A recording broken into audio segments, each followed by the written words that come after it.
আপনি যদি একজন কন্টেন্ট ক্রিয়েটর হন তাহলে আউটডোরে ভিডিও বানানো আপনার জন্য কতটা জরুরি ওই বিষয়টা নিয়েই একটু কথা বলবো। দেখেন, আমি অনেক দিন যাবৎ ভিডিও বানাচ্ছি, কিন্তু বাইরে কথা বলার অভ্যাস কিন্তু আমার নাই।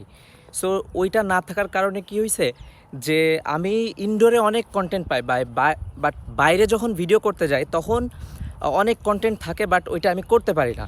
তো এই বাইরে এসে ভিডিও করতে গেলে মানুষের দিকে চোখ যায়, এই যে আশেপাশে এখন কেউ নাই, তো মানুষের দিকে চোখ যেয়ে আমি আর ওই কনফিডেন্সটা পাই না।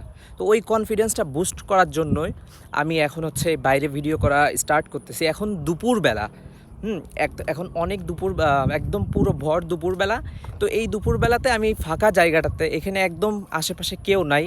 যদি আমার পিছনে একটু দেখেন এবং এই সাইডেও একটু দেখেন, তাহলে এখানে কেউ নাই। আর এখন আমি এইখানে প্র্যাকটিস করতেছি ক্যামেরার সামনে কথা বলার। ক্যামেরার সামনে আমি কথা বলতে পারি, বাট আউটডোরে না।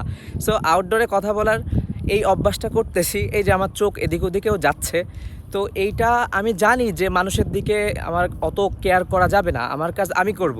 তো এটা আমার জাস্ট প্র্যাকটিস নাই, তো এই প্র্যাকটিস করার জন্যই আমি বাইরে ভিডিও বানাচ্ছি, কারণ আমাকে কন্টেন্ট ক্রিয়েটর হতে হবে। সো ছোট কন্টেন্ট ক্রিয়েটররা এই প্রবলেমটাই ফেস করে। তো আপনি যদি এইটা থেকে ওভারকাম করতে চান, তাহলে আমি মনে করি ফাঁকা জায়গায় যে প্রথমে আপনার এই জিনিসটা প্র্যাকটিস করা উচিত।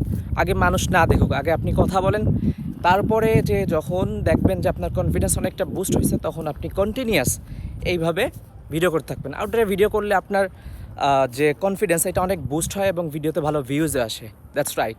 তো ঠিক আছে, আজকে এই পর্যন্তই। আবার কালকে একটা ভিডিও বানাবো, দেখা যাক কালকে ভিডিওতে কী বলি আর কতটুকু আজ